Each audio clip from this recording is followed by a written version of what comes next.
Microphone check, 1, 2, what is this? It's the 5'7" assassin in the podcast business, and we're back with another episode of QLC TV. My name is Rohan, and I'm the host of this lovely show, where I aim to give you authentic insight into the world of music, which will be a primary focus as it's my absolute utmost passion in the world. I just love music. I'll also be talking about politics, culture, sports, as well as personal topics related to growing into adulthood, as all of this is delivered from the perspective of a 25-year-old Indian man living in Canada, trying to make sense of not only myself, but of the world. So all in all, I thank you so much for listening and taking part in this creative journey that I'm embarking on with QLC TV, and I just hope that this platform will not only give myself, but give those listening something nice to look forward to when they wake up in the morning, because if I achieved that, then I've succeeded. Hi everybody, this is a Monday, August 31st, and I have a great show for us today. First, I'll be starting with a review of the new Nas album, King's Disease. Then I'll be moving into a bit of a reflection on what I've been thinking, what's been going through my mind during this pandemic, during this COVID quarantine. And then I'll finish off by quickly touching on the NBA restart ×2, where they initially striked and then eventually decided to restart the season and get back to the playoffs. So starting with this Nas album, where he collaborated with Hit Boy, a very interesting producer, because he's definitely on the younger side, and his traditional sound is not something that people would immediately associate with a veteran act like Nas. Now, right off the bat, when I heard of this collaboration coming about 3 weeks prior to the album coming out, when Hit Boy posted on his Twitter a little teaser video for this, I was definitely pretty confused. Nothing about Hit Boy's music and his style immediately jumped out at me that said, oh, Nas would sound great on this. But seeing that they had previously worked together on this track off of a collab album that's Dom Kennedy and Hit Boy, Half a Mil, they have a track called City on Lock, and it's actually a good song. The style of Hit Boy's production here works nice, because Hit Boy's an interesting producer because he can blend a lot of modern sounds, modern drumming in particular, with some soul, with some occasional samples that makes me think, okay, on second thought, Nas could potentially work with this. So seeing that they had previously worked together, I was hoping that this would prove to be a sign that this collaboration would truly be organic, and not seem forced, like the collaboration with Kanye on 2018's NASIR, where although I stand by the production being very excellent, Nas was noticeably not up to his usual high standard on many of these tracks. On NASIR, it seemed like Nas wasn't working from a comfortable state. Nas strikes me as an artist who really likes to take time with his music and really meticulously reiterate or revise his raps and all of that. So this approach that Kanye took in those 2018 Wyoming sessions, where he would create those 7-track albums, 7 tracks for the most part, and would create these albums in incredibly immense time pressures, where it seemed like he was mixing and editing the album like right before it would drop on streaming platforms, which is exactly what happened.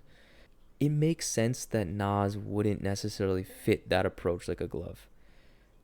Kanye was all into that spur of the moment, just do things or spur of the moment and see what happens, and that's going to be the truest expression, and that's fine. That is an approach that you can take, and some people like that. But I think Nas came across, instead of sounding really authentic and in the moment, he just came off confused and scattered on a lot of these songs. Didn't seem inspired, didn't seem well thought out. it was clear that his rapping suffered, I think, largely because of that approach that Kanye took with that album NASIR. So this project with Hit Boy, it seems like this was an album that he took a lot more time with and built it out with Hit Boy in a speed and in a manner that he liked. So going back to Hit Boy, because the collaboration aspect of this is really key, and to understand that, we need to understand more about who Hit Boy is. So for whatever reason, after having some absolutely major hits in 2011 to about 2013, most notably Paris off of Watch the Throne, that was an absolute banger, immensely popular. And then that backseat freestyle track on Kendrick Lamar's Good Kid, Mad City, and Click off of that Cruel Summer Good Music compilation album that was amazing. So even with those hits, he never really seemed to fully solidify himself along with his contemporary producers that did in fact do this, such as Metro Boomin, Zaytoven, Boy Wonder. Like, his sound was trappy and modern, surely.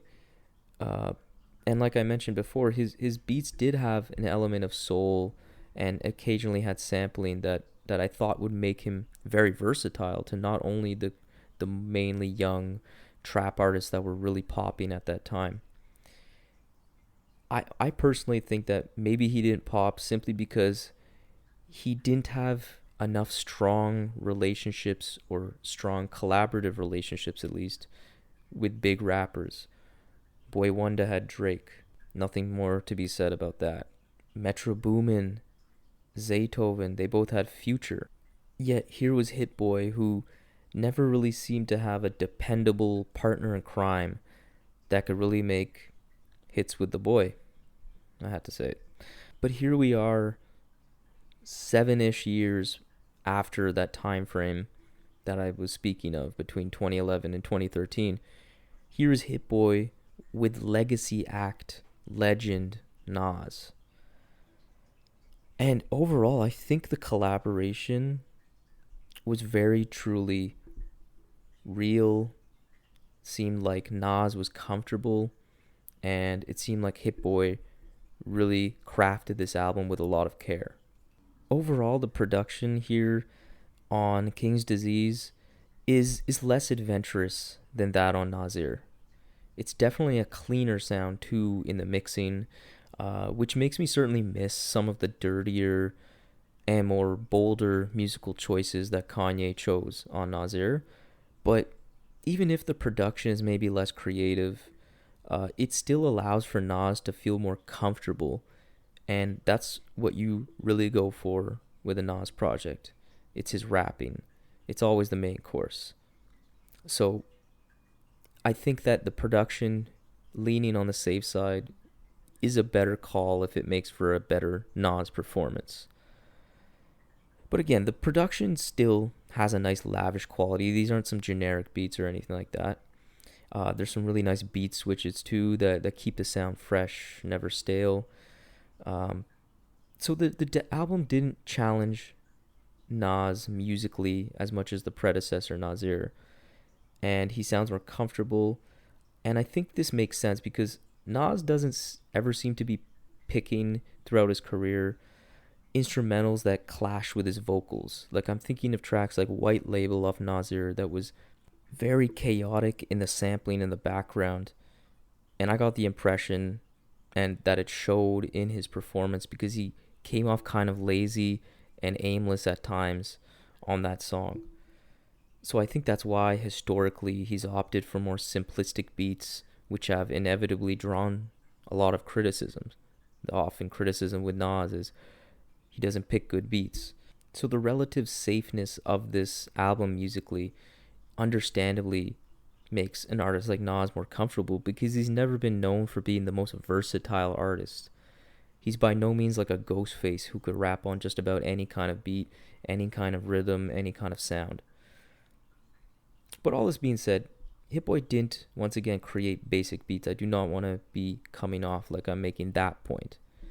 These are very classy instrumentals that have a lot of nice details and intricacies that really come off well. As I mentioned, they're clean, it's modern, but they complement Nas's signature buttery smooth delivery. There's some soulful sampling, particularly on the first track, which I love. There's a modern sound in the drumming, but it's still boom bappy for the most part, with some actual trap instrumentals towards the middle part of this album. Yet the soul is kept in with some great jazz flourishes, tasteful horns. You can even hear that in the trap songs. 27 Summers, an absolute banger, one of my favorite songs on the album. The way Nas starts his verses with bitch, it just gets me going every time. It's so infectious. Overall, the song, I love his flow, the energy. It's so strong. A really good track. Even on that song, there's these nice horns that come in throughout the end that really add a nice touch. Ultra blacks, shimmering keys that come in and out of the beat. Really beautiful. The Cure, the final track on the album. Beautiful way to end this album. The electric guitar added this epic quality to the track. You know, a side note about that, I feel like I've been programmed for some weird reason to not use the word epic ever since it was abused by young nerds in the last decade. But sometimes that word just really accurately portrays something. So I stand by that. Truly epic quality to the track, The Cure. But that beat switch with that haunting vocal sample at the back half of The Cure was marvelous and definitely my favorite moment on the whole album. Nas is on that traditional boom bap drumming pattern and he kills it. Really nice way. Really felt like an ending that was worthwhile. The drumming on All Bad was incredible. And at this point, Anderson .Paak is just a cheat code. The most versatile artist I can think of can make a hit with just about anybody. So moving on to the subject matter, it was definitely more solid and more substantive than what was presented on NASIR. Whereas NASIR had some moments of interesting content. Even when it was interesting, it was really conspiratorial in a kind of a dumb way, not in an interesting way.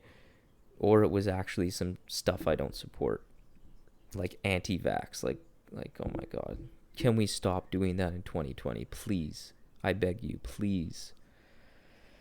So yeah, the subject matter often covered black empowerment, good business advice, the black family, black women in particular. That was a particular focus on this album that I noticed on multiple tracks, particularly Till the War Is Won with Lil Durk, Ultra Black, which is all about being proud to be black, songs reflecting on his path to greatness and the troubles and demons that he has at his perch in the rap game. But I did find that there was still a bit of a lack of depth and real nuance in the topics that he covered, particularly the songs about women and women empowerment, because it came off just a little bit too on the nose in light of recent allegations that have come forward against Nas as it relates to his relationship with Khalees and being abusive towards her. Like at one point on Till the War Is Won, he references coward men beating women, and then in the background the ad-libs, never me. And it just comes off a little inauthentic, a little too reactionary, and just directly makes me think about those allegations when he says that.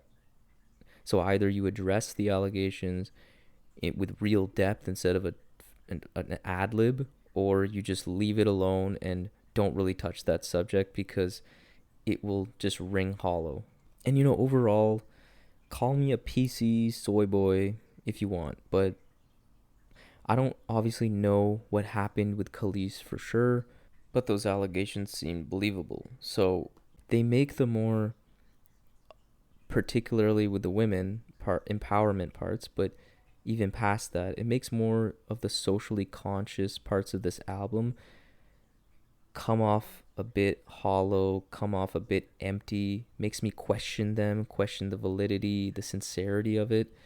And honestly, he may very well genuinely mean all of these things. Do not beat women, uplift our black women, I'm black and I'm proud, all this and that great stuff. He may very well mean these things and just simply be a hypocrite in his own life. But it still takes away from that feeling that I get, or that I should get, from content like this. I prefer the content from Nas that sticks to speaking on his status in hip-hop, being a hip-hop legend, from the projects, the nostalgic elements reflecting on his younger days. Excellent braggadocio, particularly on tracks like 27 Summers, where it's just fun. He's just flexing his rapping skills and all of his achievements. Or, again, at the very least, just don't touch the women part so specifically, because, again, if you're not going to address it, you're not going to give something that does that topic justice, just leave it alone. So tracks like Ultra Black that are dealing very specifically in just being black, being proud of that, being very celebratory, those songs go over well because it doesn't need to be all that nuance. It doesn't need to get into the nitty-gritty of all these issues. So the track works in that way. And with the production and the hook and Nas's flow and the lyricism, it really, really comes off well in one of the standouts on the album. And then Car 85 that trades all of that social commentary for just pure nostalgia, talking about this neat little kind of deal they had with a specific car. I think it's probably a taxi driver back in the days in Queensbridge, New York, and all of the memories he had towards that. The Charlie Wilson hook is so soulful. The beat's so soulful. That's also one of the best songs, and that's where this album works the best for me. But overall, my feeling is that I do like this album quite a bit because it's very well put together. Even the poppy tracks, like Replace Me, is really nice. There's some great twinkly keys in the production. There's a catchy hook from Don Toliver. And even Big Sean came through with a solid guest verse. The Firm Reunion track ditches their typical mafioso street rap content for a song about relationships that actually comes over very, very surprisingly well. Nice Stevie Wonder flip in the instrumental. I believe it's Stevie Wonder. And adds a lot of soul and elegance. I do wish that they would have cut those tracks in the middle, particularly Till the Wars one. I like the song, but again, the subject matter, as I mentioned before, doesn't work for me fully, and the Lil Durk part was just unnecessary. I don't really understand his necessity on that track, and I would have liked that they replaced it with more of that soul sound that was used in the first track, because that really worked nicely. But overall, compared to NASIR, I think this is a better album. It doesn't match the highs of the infectious Adam and Eve on that track, or the beauty of everything from NASIR. Everything being the song, just so you guys are clear about that.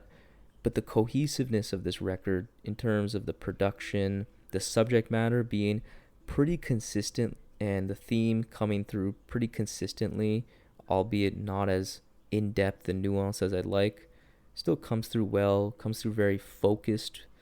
That's probably the biggest improvement compared to NASIR, is that focus and is the comfort and skill that Nas puts on display. And it all comes together in a nice main body of the album that's a neat 36 minutes, a perfect clean the bathroom type length, and I really appreciate that. Even the bonus track is a nice added spice. It's called Spicy, just saying. So that ends the album off on a nice note. It's a really fun track. So in conclusion, I give Nas's King Disease a 7.7 on 10. Overall, this is a very solid contemporary album from a legacy act that is showing off what the new school and the old school has to offer. I think this is Nas's most well-rounded effort when it comes to subject matter, variety of sounds. And for Hit Boy, with King's Disease, it shows that he can really create a front-to-back album, sit down with an artist, and create something that's focused, that makes sense thematically, showing that he isn't just a producer that can only do singles. So it's a nice notch in his tool belt, albeit I would have liked something a little more adventurous. I think overall he serviced the artist first and created an album that really made sense with what Nas is comfortable with, and still displaying enough color and detail in the production to make it pop. So really solid effort from both of them. So now I'll move on to the second topic I wanted to cover, which is what's been on my mind during this COVID pandemic. So throughout this time during the COVID quarantine, our new normal, as what some would say, it has given people a lot more time to reflect, myself included. I have spent a ton of time self-reflecting and finding things in my personality and my character that I don't like. Some things that I need to change. Mainly that I often shy away too much from confrontation, and that I am sometimes afraid to speak the truth because I'm scared of the consequences, whether they be consequences towards myself or towards other people. I also recognize that in a global pandemic, being able to work remotely as a knowledge worker, being able to get a solid paycheck in a time like this, in a country that has, again, for the most part, reasonably managed the amount of COVID cases, while my Indian homeland is currently being ravaged, it has given me a much needed reality check that I truly am a lucky person. I have also recognized that not only did my once inseparable group of friends from high school and university time drift apart, but that I am actually okay with much of the drifting, simply because, it's due to having other priorities, seeing people take their natural separate paths as we all do as we grow older and become adults. So the fact that I actually don't need that constant time with all of these friends that I used to spend much more time with, I find that interesting. I find that actually does speak to a maturity that I'm growing inside of me, which is that I can be content just being by myself or just being with my girlfriend and not needing that at all times. Obviously, I still need my friends and I have them, but just that change is definitely a unique shift for me, a notable shift for me. But the most noteworthy thing that has come to my mind during this time, and what I want to dive into specifically today, is that I feel like there's been a internal spark that has been growing and growing over these past few months that has had me re-examine many things in my life, most notably where I want to be, what I want to be doing. As it relates to my full-time job, I enjoy it. It was not about that. It was about all of the surrounding hours that I filled being lazy, being unhealthy, not pursuing things that I actually enjoy doing simply because I didn't prioritize or time manage myself good enough. And also unfortunately, because it's not all positive what I'm going to be talking about, but it's the constant comparison, that tendency to compare myself with others that I know I do too much. Seeing friends like my friend Deepak, who's got a podcast I mentioned in the first episode of this show, of being a big inspiration to me actually getting started with this. Seeing how he not only has built a very successful podcast, but being able to venture into starting his own business, and just overall seeing how much more productive and happy he is, it really inspired me to start seriously looking at myself and starting to make some changes. This means I want to start adopting rituals. I'm trying to think about kind of better morning routines, starting to look at a side hustle and see where that takes me. Doesn't need to be something that eventually becomes my full-time job at all, because like I said, I like my job quite a bit, but it's just being able to use that spare time I have to do something that's not only productive but I'm passionate about, that actually fulfills me, and just overall live with more intent, be more thoughtful with my time. I want to bring that same level of rigor and care that I would bring to something in my actual full-time job, where I'm implementing a project, where I'm planning all this and that, thinking things through, being strategic.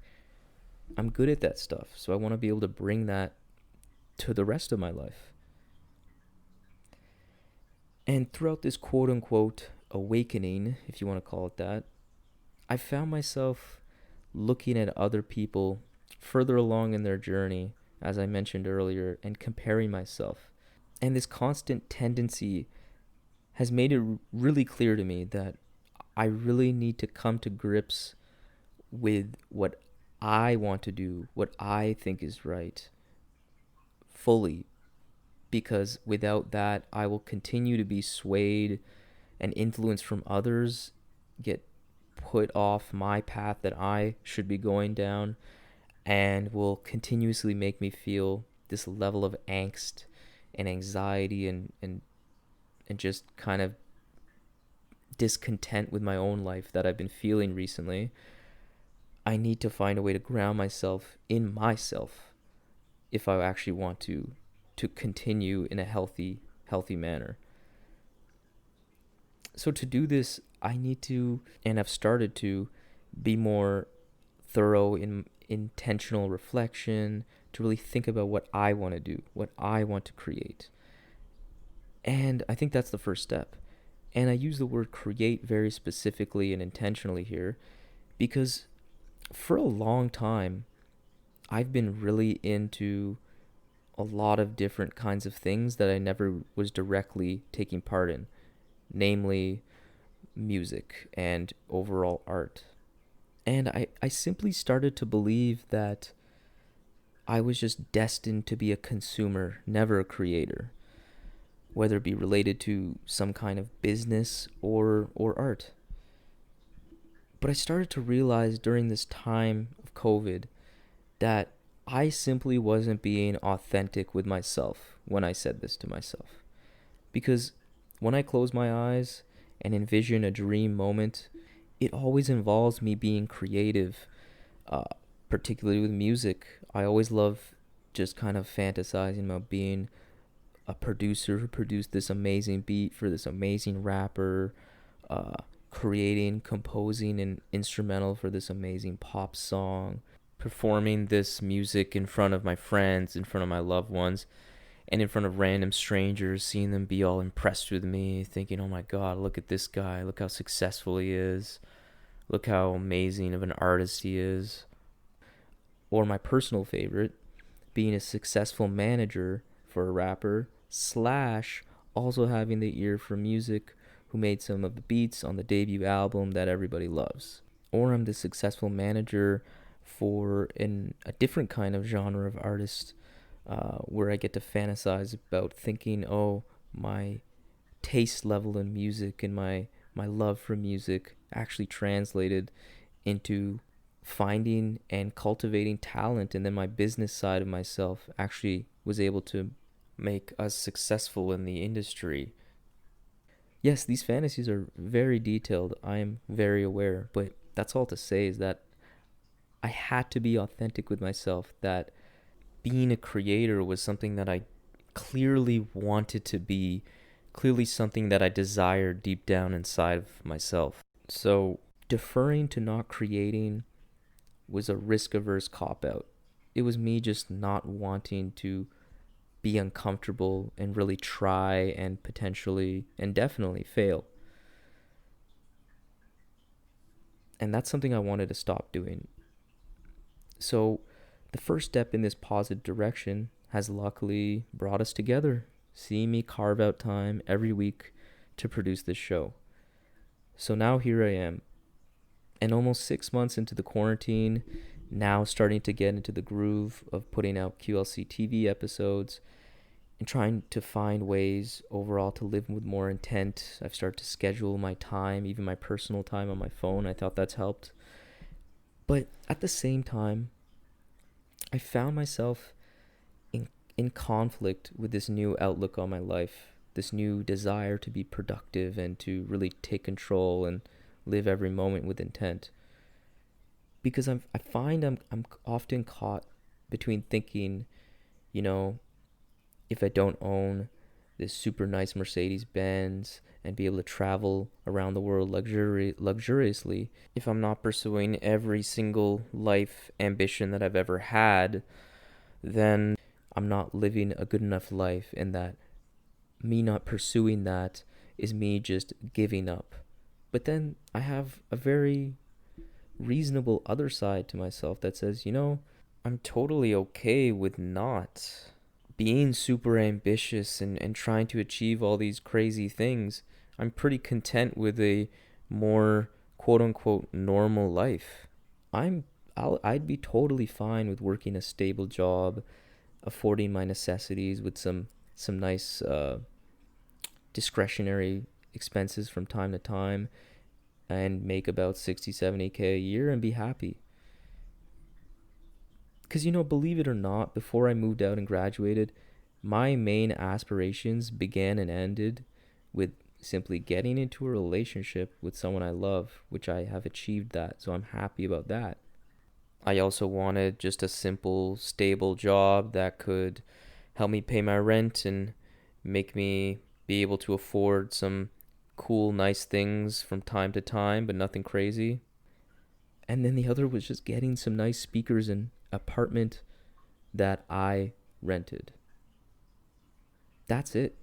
So once I got that in 2018 and achieved that, I coasted on that for quite a while. That time I felt so innocent. I felt so content because I had reached this goal of mine at such an early age. I was only 23.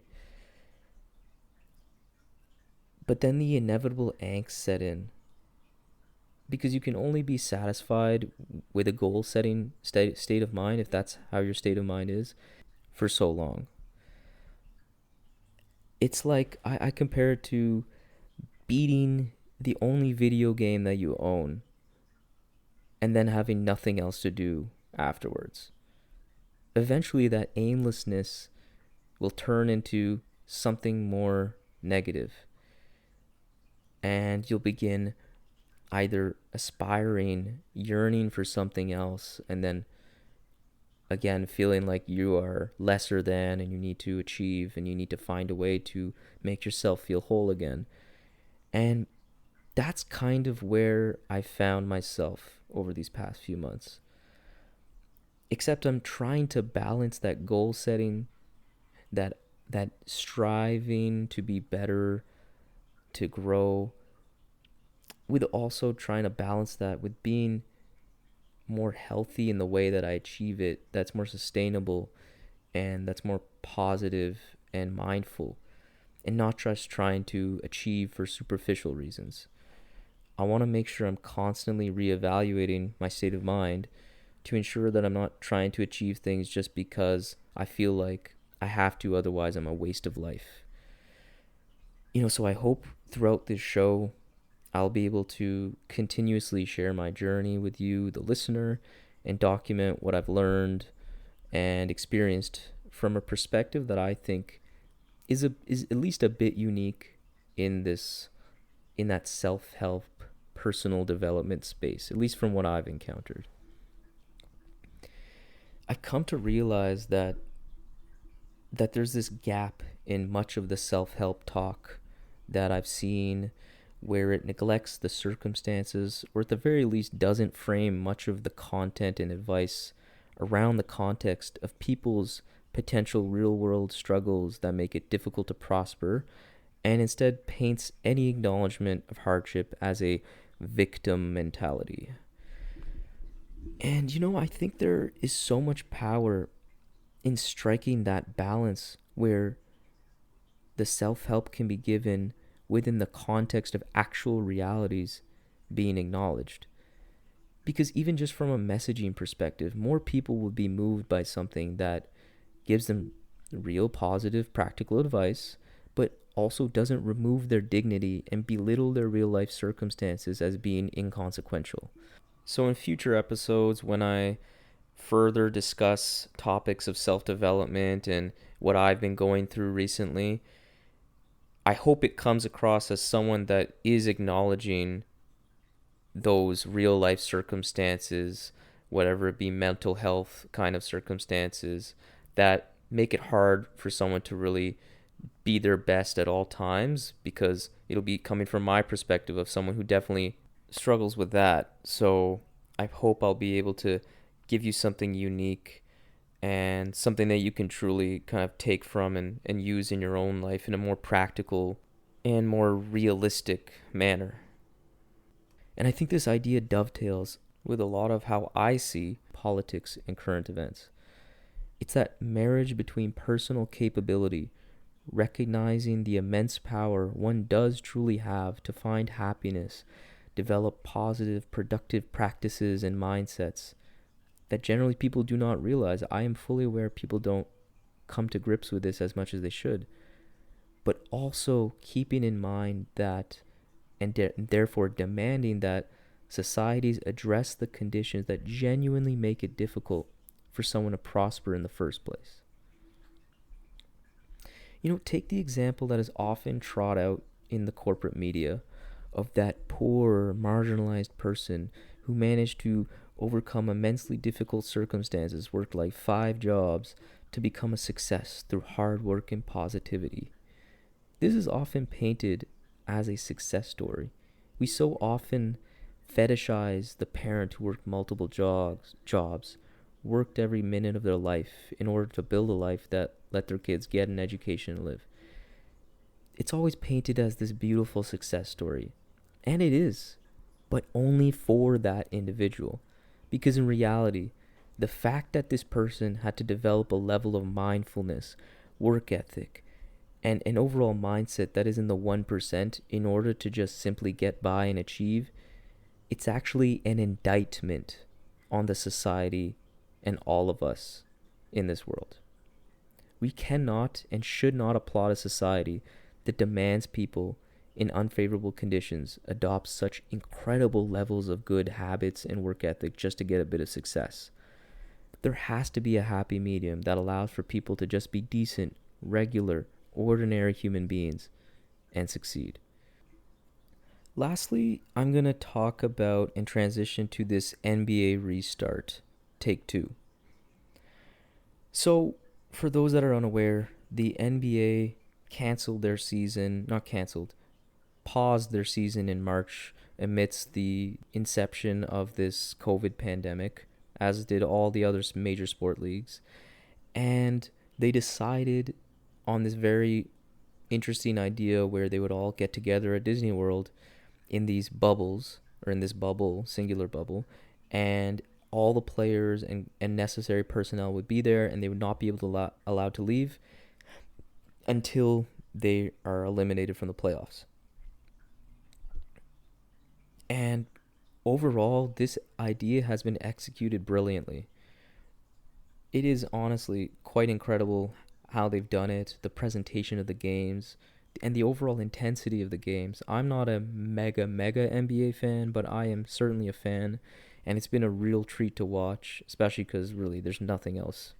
There's no other live sports, so it's not something to look forward to, make you feel normal again, at least for a second. And it's notable to note and important to note that this decision was made right in the fire of these U.S. protests, and honestly have now been worldwide protests of police brutality and Black Lives Matter movement overall. At the time when they were deciding and negotiating the bubble rules, there was not an incredibly large, but there was a significant segment of the players, even at that time, particularly Kyrie Irving of the Brooklyn Nets, that said we shouldn't play. He said, and many others did say, that playing now is just distracting the world from our real problems, particularly their problems that they're focusing on, of uh, black liberation and of ending police brutality and overall racism in the country. Some people thought that playing would distract from that, but overall the consensus among the players was like, no, we'll play, but we'll have these social justice messages on our jerseys. There's social justice messaging allotted every single day to these topics, and they get to wear these shirts. There's these slogans on the court and all that. But fast forward to August 23rd, 2020, where Jacob Blake was sadly shot in the back 7 times by cops in Kenosha, Wisconsin. In the aftermath of what happened, many players and coaches provided impassioned speeches in their press conferences, in their usual post-game interviews, speaking on racism and speaking on their experiences and how they felt so tired and so saddened by the news. At that time, I think it was the same day or the day after, I found it very interesting to see one interview by not an absolute A-list star, but definitely a player that had some respect in the league, George Hill, from the Milwaukee Bucks, who, when asked about this question and about the situation, and actually was asked, what do you think you guys can do? He said, we can't do anything. We're in the bubble. We shouldn't have came here at all. This was a dumb idea, but we're here, so whatever. I'm paraphrasing, but the tone was the same. He was so tired. He was so, I guess, dissatisfied with what they've done in not electing to cancel the season and instead electing to actually play during this time. You could see that emotion. I remember my radar went off. I'm like, this was very plain and simple that this guy does not want to be here, but he said it out loud so clearly. I feel like that's probably something they've talked about and saying, hey, like, try not to touch on this topic of coming in the bubble as being a negative thing that much. So him doing that was pretty notable. So then a couple days later, and the Milwaukee Bucks, same team of George Hill, also notably the place that's near the shooting, because it's a Wisconsin city, it's about 20 minutes away from their arena, they elected to not play their game against the Orlando Magic. And that sent shockwaves across the sports world. All other sports leagues canceled their games for the next couple days. And at the time, I thought this was absolutely brilliant. This was so impactful, courageous of them to do that. And I expected that, I think the league will probably resume, but I'm hoping it'll be after at least a week or so of really hard negotiations. Because as much as the NBA owners have the money, these are still the players. People don't give a crap about the owners. They come and pay money to watch these players display their immense talents. So I thought they had a lot of leverage here. And I think, honestly, this is the most impactful way to do it versus never playing in the bubble at all. And that's my personal opinion, because I think just giving not only the fans, but giving the owners what they wanted for a bit, because the bubble's been live for about a month, and then just taking it away and saying, okay, you love this, it actually worked, you actually are going to recoup a lot of money this year. Do you really care about making that money? You better go ahead and contribute to these organizations. The owners have a lot of influence. You better call your legislatures, your politicians that you fund, aka just bribe constantly with thousands of dollars. You better tell them that they better act on this. They better enact some real policies. They the very least better charge and arrest these murdering cops in this situation with Jacob Blake. So I thought they had a decent amount of leverage here to really demand some real concrete, meaningful actions from the owners. But then word comes out the next day, or I think the same day, that the league that some of the players, notably 2 teams out of the remaining teams, I think 13 teams, decided to completely opt out of the season, and that's the Lakers and the Clippers.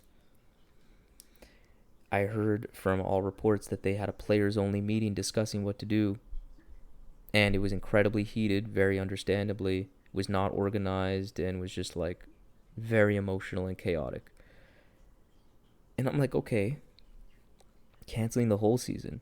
I mean, selfishly, to be put it bluntly, as an NBA fan, I was hoping they could satisfy both, be able to eventually play, but also get the social justice movement wins and actually get something out of the owners. But obviously, at the end of the day, I wanted what was best for the Black Lives Matter movement and just overall change and racism and policies in the United States. So I was thinking, okay, they're really going to go do this. This is incredibly powerful. This is going to be remembered for the end of time of sports. But then Thursday reports out they have another meeting and they decide to just still play. And I'm like, okay, something seems off here. Because what was the real point? Like, I am not going to minimize even the act of not playing those games on Wednesday and then Thursday that followed. I'm not going to minimize that. But I am going to put it in the right context from what I see from my perspective. That they successfully striked. They had all the leverage. And all they did with it was spread awareness, which it did, and made it clear that they were not happy with what things were going. They were making a statement. They did very well. I just thought they could have done a lot more in that position, because I have not seen a report since then that showed what demands or that have been met from the players that the owners actually met. I don't think the owners actually agreed to doing anything new as it relates to any of this situation. And I just don't get why. I thought if you're going to come back and play, I thought they had the capabilities to at least at the bare minimum get some more money out of these freaking filthy rich billionaires, sorry. But I thought they really could have asked them in some formal way to really divert their funds accordingly to maybe senators that are not favorable or not that are racist or whatever, or could have just called up some people and really made it a point to pressure them to enact change in all these politicians that they have in their pocket. But instead they just gave up their leverage. And I don't blame them, because again, I feel like this discourse is kind of forgetting these are athletes 20 to 30 years old that are just trying to do something that they love and get paid for it. They didn't sign up to be activists. You don't need to be an activist. So I get that. And I also get that there is a real reality, because a lot of people don't understand, from what I've read, they would potentially be losing 30% of their salaries. They would potentially be losing the next season. And now you may think, oh, these guys are so rich. Yes, a lot of them are filthy rich, but a lot of them are making like $1 million, a couple million a year, or even less than that. But they may never make a team again, and then they didn't go to school and really get a real university education, because all they did was practice, because you don't have time to study really and actually become an NBA player. It's very difficult. So this is it. This is the complete or majority of their life earnings happening right now. Even if that wasn't the case, they still want to play basketball and want to do what they love. And we don't need to treat them incredibly different than any other striking working population. You don't shame the workers if they are having trouble fulfilling the strike. It depends on the circumstances, obviously. But yeah, that being said, though, I still think they had so much more leverage and they just gave it up for no reason. So it just seemed a little perplexing. But then, in the nick of time, whenever real structural change was going to happen, potentially, here comes Barack Obama. So reports are that he called up LeBron James and other notable NBA figures and told them to play, that their message would be most heard if they continued to play in the bubble. I am so done with Obama. I am so done with Obama. What is he doing? Why? Who asked him? Like, it's just unbelievable. All he's done this year is stop the Bernie movement by calling up every damn corporatist Democratic candidate and tell them, hey, back Biden or else. Like, I don't know what he told them. And then he does this. Because again, I fully understand there is genuinely valid arguments on both sides to stop playing as a way to saying, that's really going to make the most impact. But then also I understand the validity in staying in the bubble. I agree. I will say, though, that I see less validity in that. But I see, the messaging, the constant opportunity to give these guys a platform in front of a microphone and cameras every single day to speak on these things. I understand. And I also see that, other than players like LeBron and big A-listers, without the actual NBA season happening, how impactful is it for Austin Rivers or Tim Hardaway Jr. to do something as it relates to activism for social justice? How impactful is it if he's not on an NBA court or in a post-game presser? I just don't think people are checking for these guys' opinions that much. The A-listers, megastars, yes, but the rest of the league, I'm not so sure. But overall, I think there was just a lot of leverage that was given up for really no reason.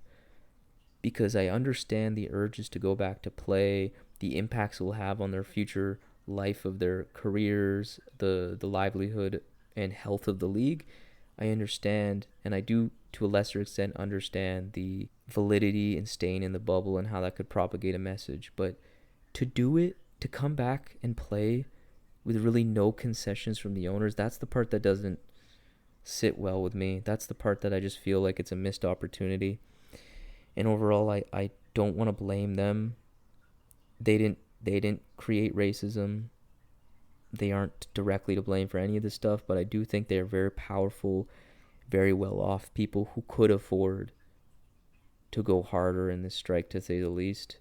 And I don't think they fulfilled and took advantage of this really unique opportunity.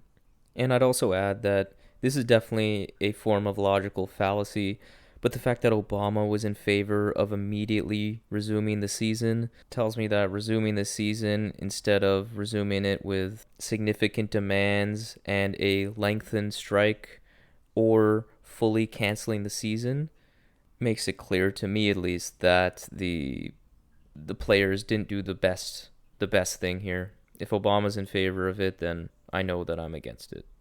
Plain and simple. So I'll end it there. Quickly, I know I say I talk about sports on this podcast, but I haven't really done it yet. I will be getting to sports very soon once we get into the next round of the NBA and as the NFL starts. Definitely the NFL starting will be huge because I'm a huge NFL fan. I'm a huge mega fan. So thank you everybody for listening. I really appreciate the support.